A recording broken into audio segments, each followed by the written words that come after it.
আসসালামু আলাইকুম ওয়া রাহমাতুল্লাহি ওয়া বারাকাতুহু।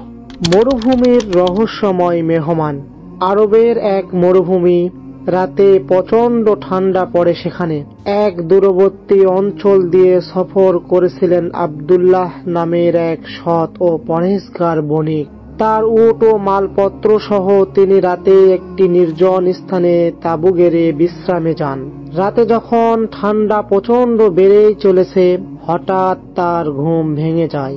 কেউ যেন তাঁবুর পর্দা সরিয়ে ভিতরে ঢুকেছে। চোখ মেলে তিনি দেখেন এক অপরিচিত মানুষ দাঁড়িয়ে আছে। লম্বা গঠন, উজ্জ্বল চোখ, পরনে সাদা পোশাক, কিন্তু মুখে কোনো অভিব্যক্তি নেই। পানি আছে? ব্যাস, এই একটি মাত্র প্রশ্ন। আব্দুল্লাহ কিছুটা ভীত হলেও তিনি ভদ্রভাবে তাকে পানি এগিয়ে দেন।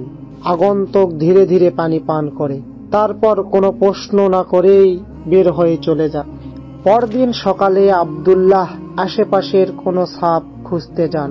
বালিতে কোনো পায়ের ছাপ নেই, অথচ ওই আগন্তুক রাতের গভীরেই হেঁটে এসেছিল। তিনি নিকটবর্তী একটি গ্রামের লোকদের কাছে ঘটনা বলেন। তারা অবাক হয়ে গেল।